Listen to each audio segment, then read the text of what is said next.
Das origens da família da minha avó, Luz Maria da Luz Rocha, conhecida por Luz Facica. Facica era de Francisco. Teve 7 filhos, sendo que os 3 primeiros morreram muito cedo. E quando descobriram qual era a razão pela qual eles morriam, aconselharam a minha avó a dar 3 ou 4 meses de praia aos outros filhos que nasceram. Foram 4. Eu sei que ela sempre foi mulher de muito trabalho, de gostar muito de trabalhar e de múltiplas ocupações. Como mulher viúva que nunca mais casou, nem teve não teve mais nenhum relacionamento, dedicou-se completamente a outras causas. E tinha uma amiga do peito, que era a Dona Belinha, mulher do Capitão Monteiro, com quem fazia muita coisa. Além disso, também os padres que estavam a tomar conta da paróquia, na Gafanha, eram padres de Schanstatt, muito jovens, muito novos. Portanto, ela, que já era cega de um olho, porque ela uma vez caiu de bicicleta. Isso é uma história engraçada, é que a minha avó, Luz, foi a primeira criança da Gafanha a ter uma bicicleta. Muito mais tarde, uma vez numa queda, ficou cega de um olho. Então, gostava-lhe conduzir para longe. Então, ela chamava o padre e de ir por aí, portanto, país fora, buscar alguém que lhe pedisse socorro. E quem era esse alguém? Eram instituições que a conheciam e que lhe diziam: olha, há um caso de uma rapariga que está a ser, que foi posta fora de casa, porque engravidou do patrão, por exemplo, ou de alguém muito próximo, e como era uma desonra, punham a rapariga fora de casa. E ela não vai ter hipótese, porque vai-lhe crescer a barriga, não é? Depois não arranja emprego, é aquele ciclo vicioso. Por favor, faça alguma coisa.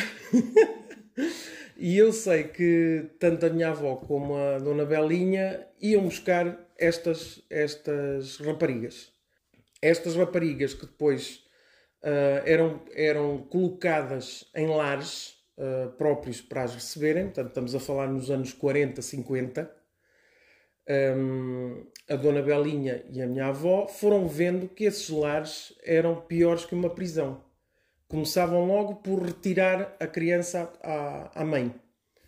E depois a mãe até vestia um vestido tipo hábito de freira e ficava ali enclausurada. Ou seja, eram retiradas de um ostracismo e metidas noutro.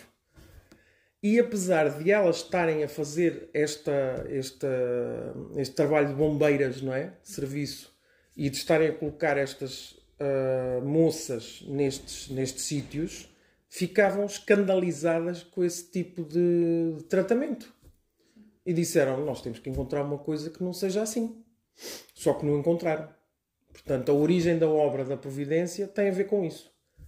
E surgiu assim. Portanto, a obra da Providência surgiu numa casa que era dos sogros da minha avó. Hoje é o Jardim Escola.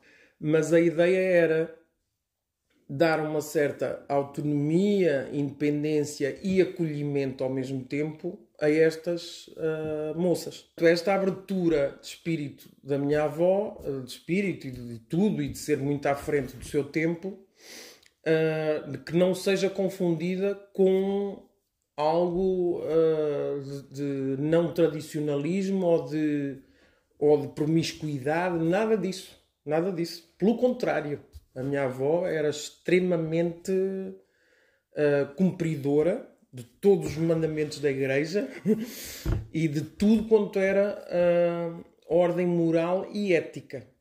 Só que como fez esta atividade, não é? Muito para além do seu tempo, foi vista como uma devassa. Mas mesmo assim a minha avó continuava a causar muito barulho. Sempre fez parte eu penso que ela era a presidente da Comissão São Vicente de Paulo. Se não era ela, umas vezes era a Dona Belinha ou outra pessoa, mas sempre esteve muito envolvida em coisas da igreja. Quando ela não gostava ou não achava correto, não era não gostar porque não lhe apetecia, era não achava correto determinadas atitudes de pessoas que estavam dentro da igreja, ela falava. E o padre, a certa altura, não gostou disso. E proibiu-a de entrar na igreja da Gafanha. Proibiu-a de entrar. Mas a minha avó, esquece, ela não se ficava.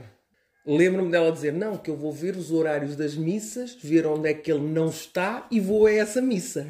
Que eu não vou deixar de ir à missa e de comungar. Que isso para ela era importantíssimo. Aliás, ela foi ministra da comunhão. Que ela era tão ocupada com tantas atividades de benfeitoria, de caridade, E estas atividades não eram, repare, não eram do alto da burra, como às vezes muita gente faz. Eu sou, eu posso, eu sou... Não. Estas atividades eram feitas um a um. Portanto, eu cresci quase toda a minha infância e seguramente toda a minha adolescência com a minha avó na nossa casa.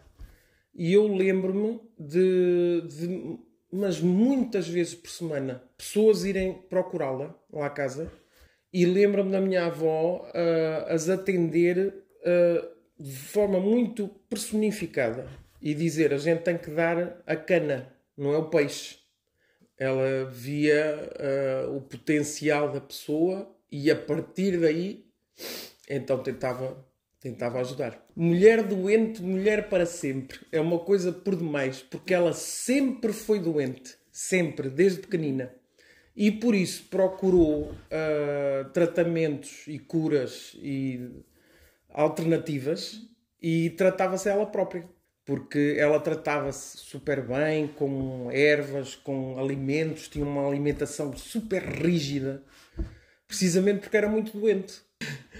Quando ela foi para a casa da minha mãe, dos meus pais, assim a modo mais definitivo, ela arranjou um novo modo de vida, porque a minha mãe tinha 2 terrenos, um de cada lado da casa, e a minha avó cultivava aquilo tudo. Ficava de rastros, mas tratava daquilo tudo. Porque achava pecado a terra estar ali a monte.